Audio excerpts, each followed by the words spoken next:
Hey guys, it's Mr. Patillo.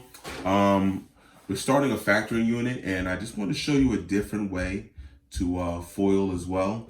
I know Mr. Adler in his previous video showed you this method. All right. I'm gonna write.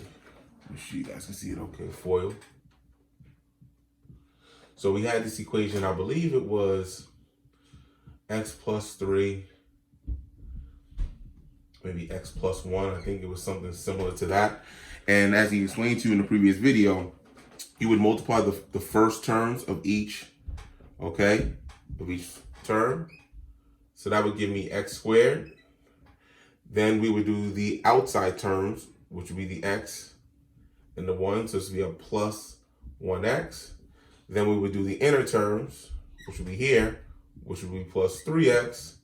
And then we would do the last terms, which would be the 3 and the 1, which would give you plus 3. Now from that, we would then combine our like terms. So when we finish it out, our quadratic should look something like this. X squared plus 4x plus 3. All right. And as he explained to you, it is part of our quadratics union, and you will be able to see the graphs. I wanted to show you guys another method that, sometimes a lot of students that I show this to, they actually like it better.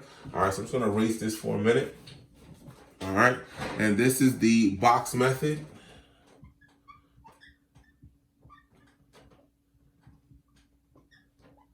Okay, so then what I'm gonna do is I'm gonna make a box. All right, and I'm gonna put it into 4 sections. So I'll make my box, and I'll cut it into 4 sections. Okay, so now the problem that we did was the x squared, which is x plus 3, parentheses, x plus 1. And what I'm gonna do is I'm gonna put these in line with my box. So this first term, let's say this is x, all right, and this is 3.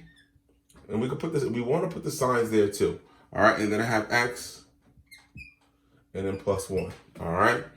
So now we just go to each box, all right? X times x gives me x squared. X times 1 gives me plus 1x. Then I have plus 3 times x gives me plus 3x. And then I have positive 3 times positive 1 gives me a plus 3. So what we just did was we just separated it, and now we're gonna just build it back together like we would have done with combining like terms. So now I have x squared. There's no other match that goes with this. So I'm going to write my x squared. I have a plus 3x and a plus 1x. So when I combine those together, it gives me a plus 4x. And then plus 3 is just by itself. Plus 3. So that's just another way, guys, that we can actually, factor or use FOIL. We can use it as the box method. I hope this was helpful. You know what? Let's do one more. I'm going to grab another color. All right. Let's do one more.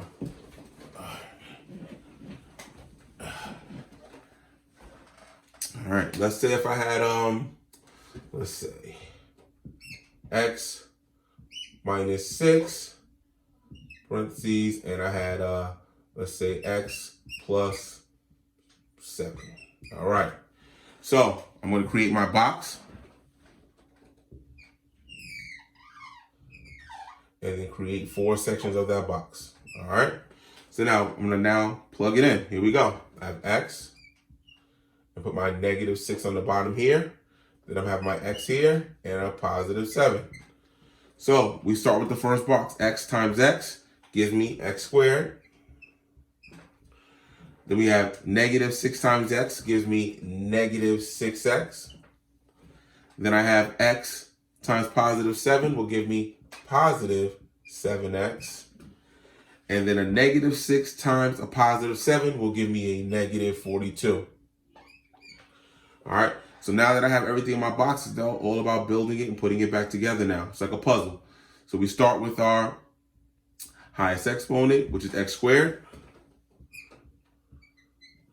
Then we combine our like terms. I have a negative 6 and a positive 7x. So that's going to give me a positive 1x, or we can just leave it as x. And our constant is negative 42. All right, guys, there you go. I hope this was helpful. Keep working hard. If you have any other questions, you can email me or Mr. Adler, and I'll talk to you guys soon. Take care.